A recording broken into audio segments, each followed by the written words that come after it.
Yesterday morning, the 13-count indictment against Republican Representative George Santos was unsealed, and oh man, was it so much worse than what any of us could have imagined. Embezzlement, wire fraud, campaign finance violations, lying to Congress, money laundering. And those are just a few of the many things that George Santos has now been indicted for. And if convicted on all charges, it comes with a maximum prison sentence of up to 20 years. So what did he do? Let's get right into it.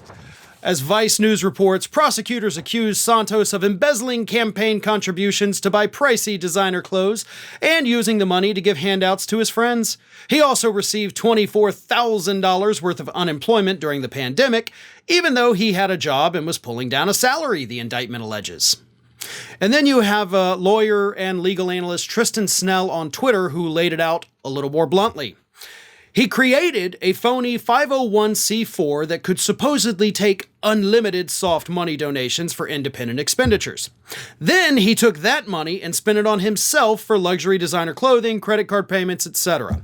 He fraudulently applied for and received unemployment benefits in 2020 during the lockdowns, even though he was employed at the time, defrauding the government of another $25,000.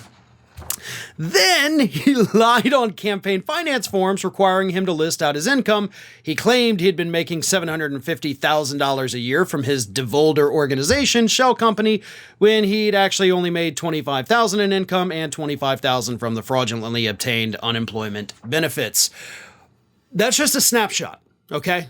This is not the full list of everything that this man has been alleged to have done. And of course, because he's only been indicted, not convicted, this is all alleged, right? We don't want to get in trouble by saying he did these things. It's all alleged that he did them. But let's assume for a moment that he did do them, okay, right? I mean, let's operate under that assumption. I'm not saying he did, but let's pretend for a minute that he did. Most of this information is not information that was already available. That's what's so mind-blowing about all of this, right? We knew about his lies that he told his constituents, that he told the media, but none of that is prosecutable, of course.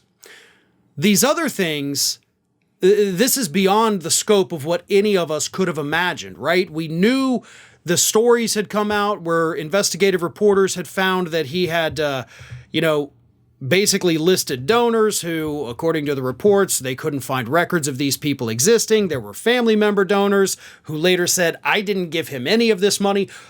That stuff's not even there.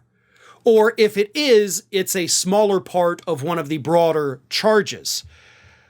Let's also not forget the fact that he is implicated in a massive credit card skimming scheme that is still under investigation in Seattle.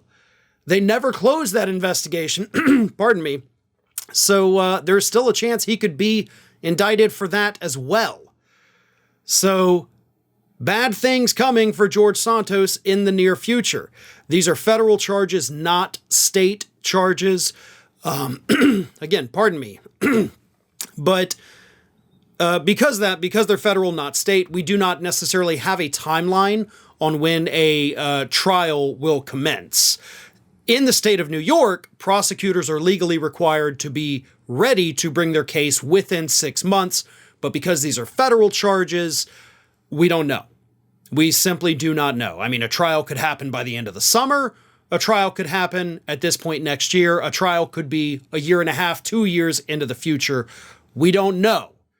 So that's probably the biggest question mark out there at this point. But again, I cannot stress enough. These charges against George Santos are far more serious than anyone could have predicted. And it's likely that this man is going to spend at least a few years in the near future behind bars. Hey everyone, this is Aspen. And did you know that for the low cost of $0 per day, you can subscribe to the Fair and Balanced YouTube channel? We also encourage you to like, comment, and share. But again, click that subscribe button and help Aspen not be so grumpy.